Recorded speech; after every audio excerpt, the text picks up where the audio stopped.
We kick off not with the Enterprise, but with the Galileo, with Kirk, Spock, and Bones escorting a Federation ambassador, Commissioner Henford, back to the Enterprise because she's picked up a disease. Now, I'm sure picking up a disease on one of those planets happens so often there's probably a code name for it, but this isn't a case where a shot in the butt of penicillin is going to solve it. This was actually something that was 1,000,000,000 against contracting, which means that she really should be appearing on an episode of House. She blames Starfleet for failing to inoculate her against this, but it's not that she's upset for herself, it's that she's upset about the war that she was sent there to try to prevent. So her ingratitude is at least couched in concern for preventing mass loss of life. I'm guessing anyway. She could be upset because missing this will hurt her career, but I'm willing to give her the benefit of the doubt.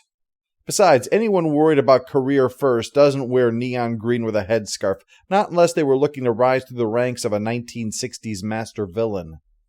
They're taking her back to the Enterprise. Presumably the reason that they didn't bring the Enterprise to her was because taking a heavily armed starship to the planet would only raise tensions just as the Peacekeeper was leaving. But that means that Bones doesn't have the means to treat her. A problem since a weird thing appears out in space in front of them. Some kind of huge flying eyebrow. Heading directly toward us at warp speed. And clearly it's angry. It engulfs the ship and shuts all their controls down, taking them off course and landing them on some planetoid, though surprisingly well suited for human life. So they head out to explore while Spock checks the shuttle to figure out what's wrong with it. But that's impossible because there's absolutely nothing wrong with it. You can't repair something that's in perfect working order just because it's not working. Your problem is with reality. That takes a much bigger wrench to fix. Bones says that the readings for the cloud that Spock got match the ones that he's now detecting here on the planet. But even more surprising is when they see and hear a man running towards them. He's just excited, though, because he's been marooned on this planet for a long time, and introduces himself as Cochrane. Assistant Federation Commissioner Hedford. Ma'am? Food to a starving man. At least he's not doing that cartoon panting and wolf howls. He quickly covers up by saying, all of you, to that. He's been stuck here a long time, the same way that the Galileo is, some kind of dampening field that just shuts everything down. So while Spock shows him the Galileo, Cochrane thinks it's really impressive, Bones and Kirk note that there's something familiar about this guy. He really looks like a younger version of the Warden from the Green Mile, doesn't he? Cochrane takes them back to the shelter that he built, where she starts complaining about the heat and about everything else. You feel hot. I feel infuriated, deeply put upon, and absolutely outraged. Well, it was quite a hike here. You're tired. Just take it easy for a while. I'll rest later, Doctor. I am impressed with the way that she can squeeze "fuck you" in between all of those words. It's kind of like they're the bubble wrap around the main delivery. Temperature, Captain. First sign. Fever's the first sign. Yeah, that's a flash of reality we really don't need right now. So I guess it's a good thing that the cloud thing swings by to distract us. They ask Cochrane about it, and while he plays dumb at first, Kirk gets him to spill that the thing out there is what he calls the companion. It brought him here when his ship was in distress, saved his life, and has in fact restored him to his youthful appearance.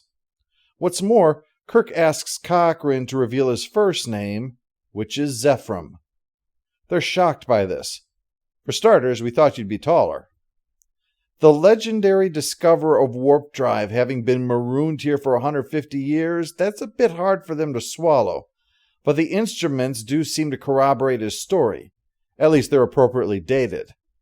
So Cochrane explains the situation. Perhaps you can find out what we're doing here. I already know. You wouldn't mind telling us? You won't like it. I already don't like it. You're here to keep me company. You're right, I don't like it. Cochrane explains that he told the companion that being stuck here with no human contact was killing him. But rather than releasing him as he'd hoped, it brought all of them here. Oops.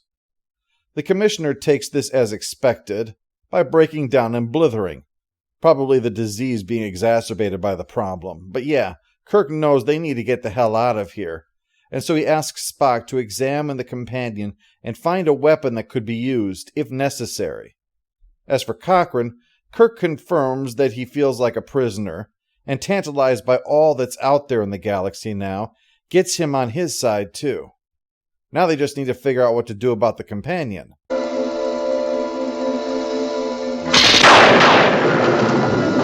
Alright, think we can safely rule that out as an option.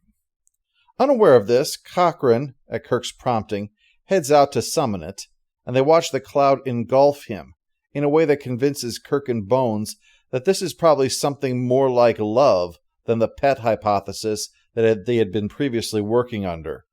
And as we've established, Kirk and Bones are the biggest players on the Enterprise, so they speak from experience. Cochrane says that he explained about the Commissioner, but there's nothing that it can do for her. Apparently the disease is much harder than reversing the aging process. You know, like how Keanu Reeves can still get a head cold but is immortal otherwise. Bones finds Spock after his encounter, but he's not too bad off, and wiser for the experience. He knows now that a substantial part of the companion is electricity, so he rigs up a gizmo to deal with that. Cochrane is not a fan of this idea. The companion did save him after all, and it has taken care of him all these years. He doesn't want to repay that by hurting it.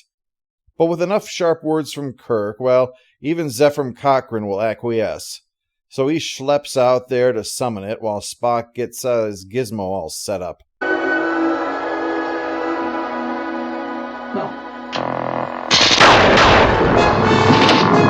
Oh yeah, that wasn't good. No, we should not have angered the hookah of doom. The companion knocks aside the gizmo and then begins kicking their asses over this, while Bones futilely tries to talk it out of that. It's only Cochrane who's finally able to call it off, while Kirk laments the frustration of not being able to beat its face in. How do you fight a thing like that? Maybe you're a soldier so often that you forget you're also trained to be a diplomat. Yeah, well, I'm gonna go diplomat it right in the face. While he sends Spock off to try to adjust the universal translator to speak Cloud, Scotty lets the audience know that they're not just sitting around with their thumbs up their butts. They're on the trail of the Galileo, but the trail goes cold. If there are no further traces, how are we going to follow them? We stay on this course, see what comes up. It's a big galaxy, Mr. Scott. Aye, lassie, you're right. Perhaps I'll make the time go faster with some wee music. Chekhov, fetch my bagpipes, please. So, let's check in on Spock's work. This device instantaneously compares the frequency of brainwave patterns, selects those ideas and concepts it recognizes, and then provides the necessary grammar. Yes, it's an elegant weapon from a more civilized age. With that finished, Cochrane summons the companion, and this time Kirk and the Cloud can understand each other. The voice is feminine, something Kirk and Spock comment on, since it confirms Kirk's earlier supposition about a romantic motive. Kirk explains that it's wrong to keep them against their will, but the companion isn't going along with it. This is a marvelous opportunity to add to our knowledge. Ask it about its nature, its Spock, history. This isn't a classroom. I'm trying to get us out of here. A chance like this may never come again. It could tell us so much. This isn't the time. Yeah, the Commissioner is dying, remember? And I don't think learning you guys dragged your feet is going to help her mood. She hasn't had the best disposition, has she? Of course, I will be the first to admit that if I were dying, I would be a massive pain in the ass. Not on purpose, it's just I'm self-aware enough to know how I am. But it doesn't matter, the companion refuses to listen. Cochrane saying he'll die without human companionship means that he must have human companionship. So you're going to have to clear your calendars for at least the next forever, maybe 2. Meanwhile, Cochrane is slowly being brought up to speed on the relationship that he's been in for a century and a half. Into my mind, my feelings. What are you complaining about? It kept you alive, didn't it? That thing fed on me, used me. It's disgusting. Cochrane never was one to go for subtlety. There's been some understandable frustration at this aspect, since the point is made about the universality of the male-female relationship being a romantic one, but I think we have to recognize the times. Unlike the silence of the TNG era, when other primetime works, both dramas and even comedies, were acknowledging homosexuality without judgment, TOS was, well, let's be honest. This show came out around the time that a man running on a platform built on segregation managed to carry several states in the presidential race. A respectful acknowledgement that gays exist, it just wasn't in the cards. In fact, as Bones and Spock defend the relationship against Cochrane's overt revulsion at it being a perversion, one could argue they were, subtly, rising to the defense of relationships that did not fit societal norms of its time, mixed race, same sex, etc., by saying that there's nothing disgusting about expressing love. Well, maybe I'm 150 years out of style, but I'm not going to be fodder for any inhuman monster. Yeah, we're actually about to see the meme come to life. Old man yells at cloud. Meanwhile, the commissioner, having heard his rant, is aghast that this man has been showered with unconditional love while she has been so focused on her duty that she's never made the time to give or receive love. And now she's going to die here, never having known that. All she's got in this sorry excuse for a life of hers is preventing brutal planetary wars. Did you ever make the bad call, Henford? Kirk questions the companion again and confirms sensations consistent with love. So Kirk takes the time to explain all about love.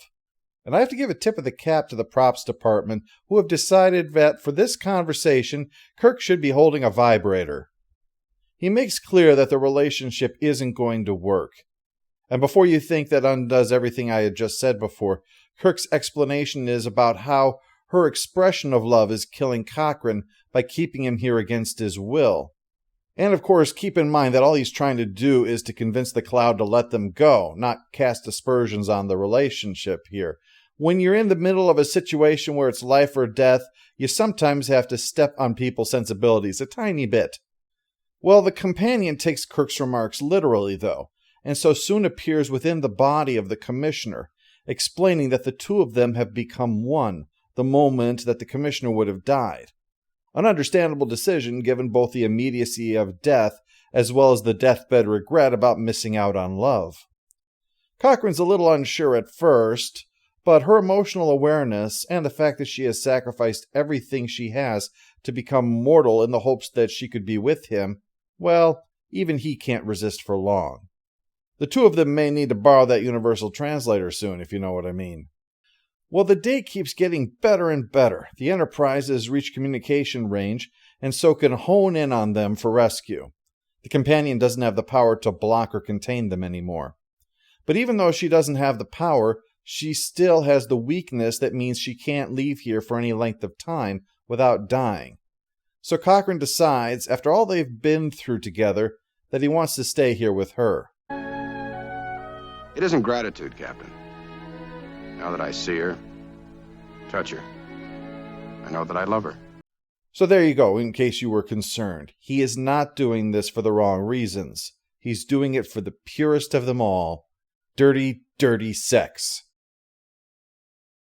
Post-episode follow-up? Annoying character goes to the commissioner. I know she was dying, but she seemed to only get better as she started getting worse. We have a Like Unto an Amoeba award for the companion and its phenomenal power. Judgment call, but I'm making it. I'm also giving it a We Are Legion award. That's another iffy call, but it seems close enough. Final score for Metamorphosis is 5 out of 10. The premise isn't enough to sustain the runtime, but it's balanced out by some great dialogue, making it a typical TOS episode. It's amazing that a character who is so central to the Star Trek backstory is introduced here, and I confess, when First Contact came out, I'd completely forgotten about this guy. His name only came up 3 times before that, after all, and only one of those times was his first name given along with that. The other 2, it could have just been something pulled out of thin air. After all, Daystrom's name came up all the time, and he'd just flaked out. It took Cochrane drunkenly dancing with Troy to get people to remember him. But funny thing is, if you take James Cromwell's performance, it does dovetail quite well with what we get here.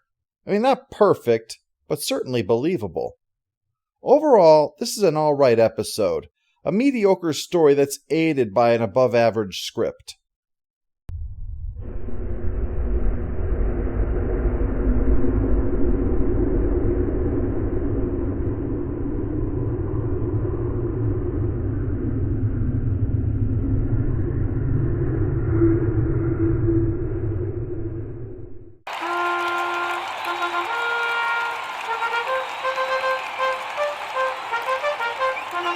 All hail the Overlord! All hail the Overlord! A most fascinating thing happened. Apparently, the companion imparted to me a rather quaint, old-fashioned electric shock of respectable voltage.